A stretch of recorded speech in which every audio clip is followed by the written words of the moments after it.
Hi, I'm Leon. I'm the Program Coordinator here at OHC Sydney, and I've been working for OHC since 2016.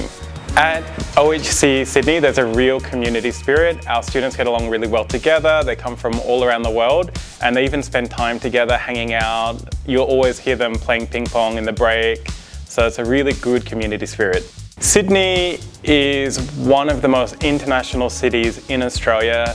You have people from all around the world. One thing that's really good about Sydney, we have beautiful beaches, we have beautiful mountains. There's so many events that are going on in Sydney. Such a lively city where students can experience so many different things. At 91 York Street, just across the road, we have so many cafes around us.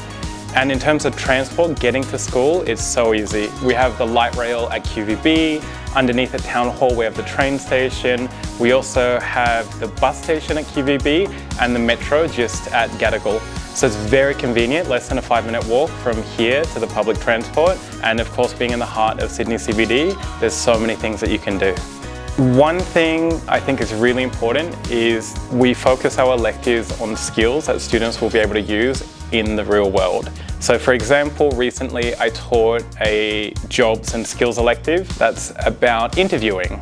So students did a variety of role play. We went over good and better answers that they can use for a real interview. So telling students that don't ask for money on the first thing. Some cultures, the first thing you're going to do, how much are you going to pay me? And in Australia, we shouldn't ask this question at the very first. So teaching students how to apply for a job, going through the process, getting a TFN, and things like this to help them get jobs and live in Australia. A big thing that I think a lot of students aren't aware of is learning language is a lot like building muscle. When you go to the gym and you're pumping weights, this isn't when the muscle grows, it's when you're home and resting. And with students, the more relaxed they feel, the more the learning's actually happening. So when they feel comfortable in an environment and they feel that they can say things, they have lower levels of anxiety, they're going to improve their speaking faster. And being in an English-speaking country, using English and communicating, the more confident they become. So we try to build their confidence. And once you build their confidence, I had a student who came and could barely speak a word of English, and by the time he finished, he was an upper intermediate. So it's just about building a comfortable and supportive environment for students and giving students an opportunity to use English as much as possible. And this is how students progress quite quickly from their levels.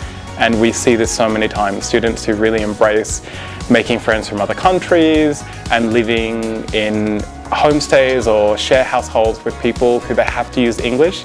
The more the social motivation improves, the faster the students improve. And this is why we use a communicative language approach, because it fosters this social aspect of learning.